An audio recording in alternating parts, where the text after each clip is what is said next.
கர்த்தராகிய ஆண்டவர் உரைக்கிறார் என்று அவர்களோடே சொல் என்றார். யாரோட சொல்லி இருக்கிறாரு?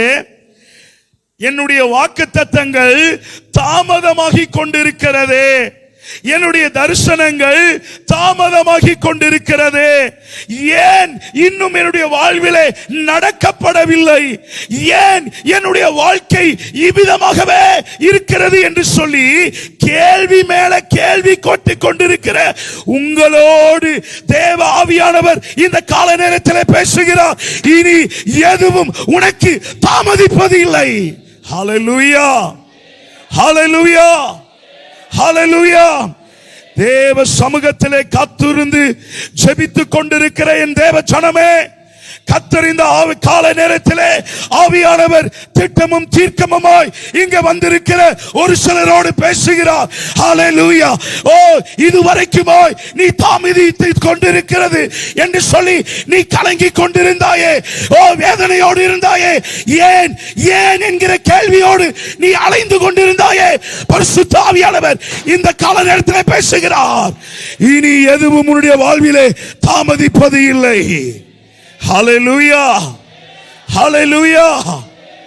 ஆண்டவர் அந்த வசனத்துல மறுபடியும் சொல்றாரு. என்ன சொல்றாரு? கர்த்தராகிய ஆண்டவர் உரைக்கிறார், கர்த்தராகிய ஆண்டவர் உரைக்கிறார். ஹல்லேலூயா.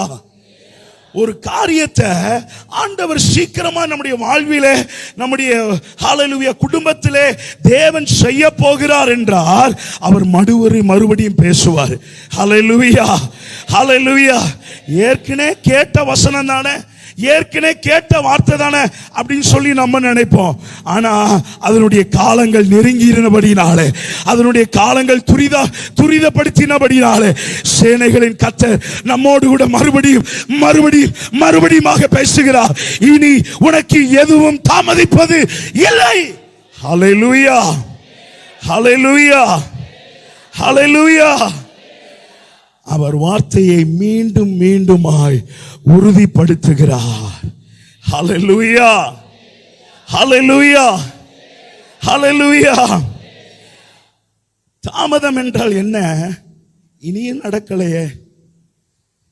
வார்த்தைகளை கேட்டு பல மாதங்களாச்சு, பல நாட்களாச்சு, ஆனா இனியும் நடக்கலையே. ஏன் ஆண்டவரே? எப்பொழுது நடக்கும், எப்பொழுது நடக்கும், இது எப்படி நடக்கும் என்கிறதான கேள்வி இன்றைக்கு அநேகருக்குள்ள வந்து கொண்டிருக்கிறபடினால